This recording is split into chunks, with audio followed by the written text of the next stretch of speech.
बघावं, मुलांच्या समोर काय दिसावं, मुलांच्या समोर काय असावं, हे सगळं आत्ताच्या काळात महत्त्वाचं झालेलं आहे. आज तुमची मुलं मोबाईलवर काय बोलतात तुम्हाला माहिती नाही. आज ते काय नेटवर जाऊन बघतात तुम्हाला माहिती नाही. ते गुगलवर काय सर्च करत असतात तुम्हाला माहिती नाही. आज मुलांच्या हातात तुम्ही मोबाईल आणून दिलाय. ब्ल्यू व्हेल गेम सारखा गेम मुलांनी डाउनलोड केला. 250 ते 300 मुलांनी आत्महत्या केल्या. आणि आज पबजी नावाचा गेम मुलं डाउनलोड करतायत. एक एक पोर वेडं होईल, एक एक पोर. आई वडिलांना समजत नाही. मर्यादा असाव्या लागतात. काळ बदलला, काळ बदलला, काळ बदलला. मलाही मान्य आहे काळ बदलला. काळ बदलला म्हणून आपण इतकं बदलायचं असतं? आज देश धोक्यात, त्याची कुणाला काळजी नाही. आज धर्म धोक्यात, त्याची कुणाला काळजी नाही. काश्मीर पासून कन्याकुमारी पर्यंत हजारो मुली आज बेपत्ता आहेत. कुठे आहेत मुली? आई वडिलांच्या हृदयावर पाय देऊन जातात कशा मुली? घराच्या चौकटीतली प्रतिष्ठा सोडून मुली बाहेर का जातात? कुणालाच त्याची काळजी नाहीये. पण आमच्या आईला त्या मालिकेतल्या राधिकेचं काय होणार याची फार मोठी काळजी आहे. आणि असली आई घरात नको म्हणून माझं तुमच्याशी भांडण आहे.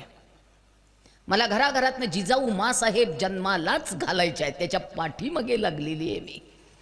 जिजाऊ माँसाहेब आता घरात जन्माला आल्या पाहिजेत. काय करणार? पुरुषांनो, मला एक आवाज गेली अनेक वर्ष ऐकू येतोय. तो तुम्हाला का नाही ऐकू येत? त्या आवाजामुळे मी अस्वस्थ आहे. त्या आवाजामुळे मला झोप येत नाही. त्या आवाजामुळे मी रात्र रात्र रात्र जागी आहे. कोणता आहे तो आवाज जो झोपू देत नाही? आणि तो आवाज आहे भारतीय संस्कार, भारतीय संस्कृती, भारतीय कुटुंब व्यवस्था सगळ्याची मृत्यू घंटा वाजायला लागलेली आहे. आज आपण सगळेजण शेवटच्या टप्प्यात आहोत. पुढच्या 10 वर्षात एकही घर अस्तित्वात असणार नाही. आज घराच्या इमारती मोठ्या झाल्या आहेत. आज घरं सजवली, आज घरं नटवली, पण घरात राहणाऱ्या माणसांची संख्या फक्त 2 वर आली आहे. शासनाने बजावून सांगितलं हम दो हमारे दो, आणि ते फक्त आम्हालाच बजावून सांगितलं हम दो हमारे दो. आम्ही म्हटलं छेट, हम दो हमारा एकच.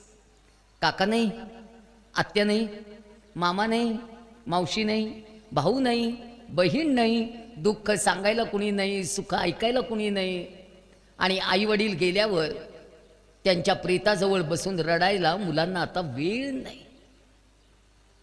3ऱ्या दिवसाची माती सावडतात ती 14व्या दिवशी येत आहेत. आई मरते वृद्धाश्रमात आणि गाव जेवण गावात.